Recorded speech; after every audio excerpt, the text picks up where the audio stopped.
मेरे प्यारे कन्या राशि के दोस्तों, क्या आप दुनिया जीतने के लिए तैयार हैं? ये मैं मजाक में नहीं पूछ रहा। 14 अप्रैल से ग्रहों के राजा सूर्य आपकी कुंडली में एक ऐसा कमाल का योग बना रहे हैं जो आपको रातों रात फर्श से अर्श पर पहुंचा सकता है, सफलता के उच्च शिखर तक पहुंचा सकता है। ऐसा इसलिए क्योंकि इस दिन सूर्य अपनी उच्च राशि मेष राशि में प्रवेश करने वाले हैं। अब आप कहेंगे कि सूर्य तो अष्टम भाव में आ रहे हैं, तो ये तो अशुभ फल देंगे। मगर यहीं पर आप गलत हैं, क्योंकि सूर्य द्वादशेष होकर अष्टम भाव में आ रहे हैं और ज्योतिष में इसे कहते हैं विपरीत राजयोग। 11 अप्रैल से बुध का नीच भंग राजयोग और अब 14 अप्रैल से सूर्य का विपरीत राजयोग, यानी एक शेर तो दूजा सवा शेर। लेकिन रुकिए, कहानी में ट्विस्ट भी है। ठीक इसी समय मंगल और शनि एक विस्फोटक जोड़ी बनाकर आपके सप्तम भाव में बैठे हुए हैं। तो इस वीडियो में हम इसी पहेली को सुलझाएंगे और हम समझेंगे कि ये विपरीत राजयोग आपको क्या दे सकता है और मंगल शनि से अपने रिश्तों को कैसे बचाना है। इसका पक्का समाधान जानेंगे। मेरे साथ अंत तक बने रहिए, क्योंकि असली उपाय और समाधान वीडियो के अंत में है। नमस्कार, मैं हूं आपका एस्ट्रो दोस्त चेतन और आप देख रहे हैं स्काई स्पीक्स। दोस्तों, आगे बढ़ने से पहले बता दूं, ये राशिफल गोचर फल हमेशा अपनी लगन और चंद्र राशि दोनों से देखें। लगन आपकी परिस्थितियां हैं, आपके रिसोर्सेज हैं। चंद्र राशि आपकी मनोदशा है। इन रिसोर्सेज का, परिस्थितियों का आप इस्तेमाल कैसे करते हैं, ये आपको चंद्र राशि बताती है। तो लगन राशि और चंद्र राशि दोनों ही इंपॉर्टेंट है, दोनों से ही गोचर फल देखना चाहिए। चलिए पहले उस खुशखबरी की बात करते हैं जो आपकी किस्मत के बंद ताले खोलने वाली है। 14 अप्रैल 2026 से लेकर 15 मई 2026 तक ग्रहों के राजा सूर्य, आपके मान सम्मान और आत्मविश्वास के स्वामी सूर्य देव, अपनी सबसे ताकतवर स्थिति यानी अपनी उच्च राशि मेष राशि में गोचर करने वाले हैं। और कन्या राशि वालों, आपके लिए ये गोचर आपकी जन्म कुंडली के अष्टम भाव में हो रहा है। अब आप शायद सोच रहे होंगे कि 8वां घर तो अच्छा नहीं है, ये तो मुसीबतें, रुकावटें पैदा करता है, और आप गलत नहीं है। लेकिन यहां ज्योतिष का एक सीक्रेट नियम काम कर रहा है, जिसे हम विपरीत राजयोग कहते हैं। और ये योग कैसे बनता है? जब किसी अशुभ स्थान का स्वामी किसी दूसरे अशुभ भाव में जाकर के बैठ जाए। आपकी कुंडली के हिसाब से सूर्य जो है 12वें घर के स्वामी है।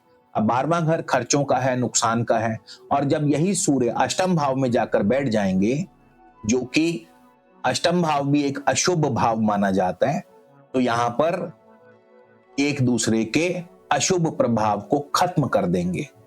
यानी बुरा बुरे को खत्म कर देगा, लोहा लोहे को काट देगा।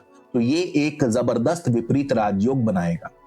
इसका मतलब क्या हुआ? इसका सीधा सा मतलब है कि आपका 8वां घर, जो कि गुप्त धन का है, प्रॉपर्टी का है, वसीयत का है, इंश्योरेंस का है, तो इससे आपको कोई बड़ा फायदा मिल सकता है। और इस महीने के दौरान आपके इनकम सोर्स में बड़ी वृद्धि मिल सकती है। सालों से अटका हुआ पैसा वापस आ सकता है। 8वां घर छिपे हुए शत्रुओं का भी है। तो सूर्य जब राजा की तरह यहां अपनी पूरी शक्ति से गरजेंगे, तो जो भी दुश्मन आपकी पीठ पीछे जाल बुन रहे थे, वे खुद सामने आकर बेनकाब हो जाएंगे। उनका सारा खेल खत्म हो जाएगा। अगर कोई कोर्ट कचहरी का मामला चल रहा है, तो फैसला आपके हक में आने की पूरी संभावना है। ये गोचर आपको एक पैनी नजर देगा, जिससे आप छिपी हुई बातें, गहरे राज, लोगों के असली चेहरे पढ़ पाएंगे। तो जो लोग रिसर्च, ज्योतिष, साइंस या किसी भी तरह के सीक्रेट गुप्त कार्यों से जुड़े हैं, अध्यात्म से जुड़े हैं, तो उनके लिए समय किसी वरदान से कम नहीं। आपकी इंट्यूशन, आपकी छठी इंद्री, सिक्स्थ सेंस एकदम टॉप पर होगी। सीधे शब्दों में कहें तो ये राजयोग आपको जिंदगी के उन हिस्सों में कामयाबी दिलाएगा जिनके बारे में आपने कभी सपने में भी सोचा नहीं। ये आपको अंधेरे से निकलकर सीधी रोशनी में खड़ा कर देगा। अब सूर्य मेष राशि में जब गोचर करेंगे, तो इस दौरान 3 नक्षत्रों से भी गोचर करेंगे। तो अब हम स्टेप बाय स्टेप समझेंगे कि सूर्य किन किन नक्षत्रों से गोचर करेंगे और क्या रिजल्ट देंगे। तो सबसे पहले तो सूर्य 14 अप्रैल से 27 अप्रैल तक अश्विनी नक्षत्र यानी केतु के नक्षत्र में गोचर करेंगे, और इस दौरान उच्च का सूर्य, क्योंकि केतु आपके 12वें भाव में है, 12वां भाव किसका है? खर्चों का, 12वां भाव आइसोलेशन का, लेकिन 12वां भाव विदेश का भी है। तो ये जो 13 दिन का विंडो है, जो लोग रिसर्च कार्य कर रहे हैं, गुप्त विद्या में हैं, या किसी तरह का भी कोई अनुसंधान कर रहे हैं, तो उनके लिए बहुत शानदार समय रहेगा। आपके पीठ पीछे कौन आपको धोखा दे रहा है, इसका भी पर्दाफाश इसी दौरान होगा। आपके माइंडसेट में एक जबरदस्त क्लैरिटी आएगी। जो लोग मल्टीनेशनल कंपनी या इंपोर्ट एक्सपोर्ट में हैं, उन्हें विदेशी संपर्कों से बड़ी डील हासिल हो सकती है। इसके बाद 27 अप्रैल से 11 मई जब सूर्य भरणी नक्षत्र में जाएंगे, यहां से गेम जो है पूरी वेल्थ और फाइनेंस की तरफ शिफ्ट हो जाएगी। सूर्य भरणी नक्षत्र में जिसके स्वामी शुक्र हैं, और कन्या राशि के लिए शुक्र क्या है? द्वितीय भाव और भाग्य भाव के स्वामी। तो इसका सीधा मतलब है कि अचानक और अनएक्सपेक्टेड वेल्थ, क्योंकि अष्टम भाव पैतृक संपत्ति का है, एंसेस्ट्रल प्रॉपर्टी, बीमा धन, तो कोई भी फंसा हुआ पुराना पैसा, कोई सेटलमेंट, कोई ससुराल पक्ष से बड़ा आर्थिक लाभ इस दौरान आपको प्राप्त होगा। व्यापार में कोई ऐसा टेंडर या कॉन्ट्रैक्ट जो आपको लग रहा था कि अब आपके हाथ से निकल गया है, भाग्य के चलते आपको वो अचानक आपकी झोली में आ गिरेगा।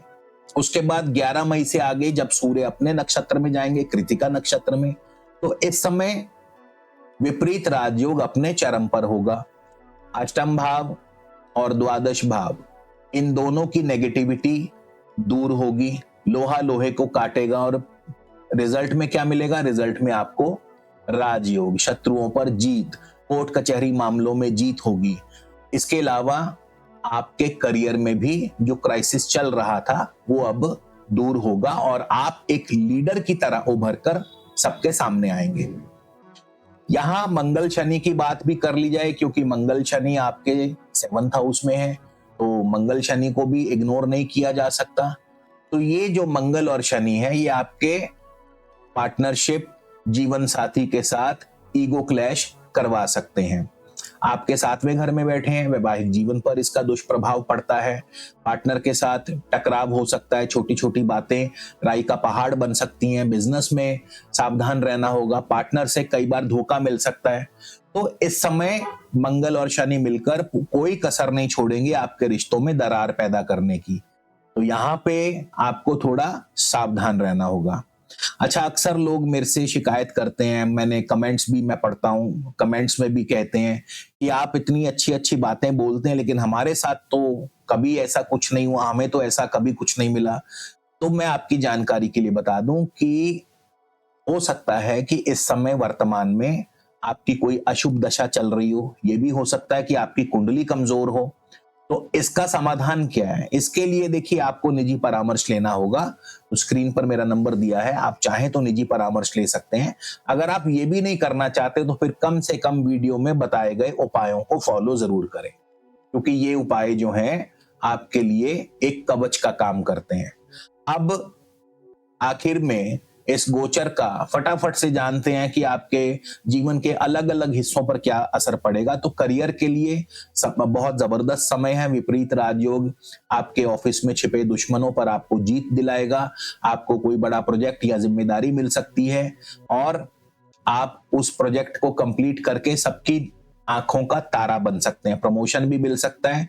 नौकरी बदलना चाहते हैं तो उन्हें एक नई नौकरी में बेहतरीन मौके मिल सकते हैं। पैसों की बात करें तो जैसा मैंने बताया, अचानक धन लाभ का समय है, शेयर बाजार से अच्छा फायदा मिल सकता है। लेकिन यहां पर इतना जरूर कहूंगा कि फिर भी किसी अच्छे एडवाइजर से सलाह लेकर ही आप आगे बढ़ें और रिस्क ना लें।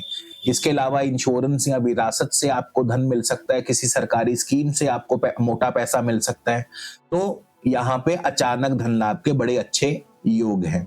इसके बाद स्वास्थ्य की बात करें तो स्वास्थ्य को लेकर थोड़ा सावधान रहना होगा, क्योंकि यहाँ पर अष्टम भाव और द्वादश भाव जो है और मंगल शनि जो 7th हाउस में बैठे हैं, तो कहीं ना कहीं स्वास्थ्य के मामले में दिक्कतें पैदा कर सकते हैं।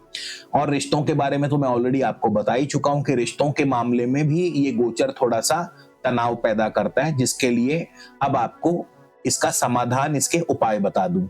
तो सूर्य को सबसे पहले तो सूर्य को पॉजिटिव करने के लिए सूर्य को रोजाना अर्घ प्रदान करें। जल में, तांबे के लोटे में जल में मीठा डालकर रोज सुबह उठकर प्रातःकाल सूर्य देव को ओम घृणी सूर्याय नमः इस मंत्र का जाप करते हुए अर्घ दें।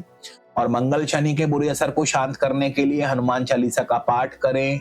एक चांदी का चकोर टुकड़ा हमेशा अपनी जेब में रखें। और इसके अलावा आप शनिवार के दिन जो जरूरतमंद है उनमें काले कपड़े, काले जूते या काले उड़द, ऐसी चीजें आप दान जरूर करें शनिवार के शनिवार। तो ये जो उपाय हैं ये निश्चित तौर पर आपको हर मुश्किल से, हर मुसीबत से बचाते हैं। तो कन्या राशि वालों, 14 अप्रैल से 15 मई का ये जो समय है, एक महीने का, आपकी जिंदगी की किताब का वो पन्ना लिखने वाला है जिसमें एक तरफ दौलत है, शोहरत है, जीत है, मगर दूसरी तरफ रिश्तों की अग्नि परीक्षा भी है। तो सही उपाय और शांत दिमाग से आप इस ना सिर्फ इस विपरीत राजयोग से फायदा भी उठा सकते हैं, बल्कि अपने रिश्तों को भी बचा सकते हैं। और अगर आपको ये जानकारी काम की लगे, वीडियो को लाइक करें, दोस्तों मित्रों के साथ शेयर करें, चैनल को सब्सक्राइब करें और अब कमेंट में जरूर लिखें जय श्री राम। विदा लेता हूं, जय श्री राम।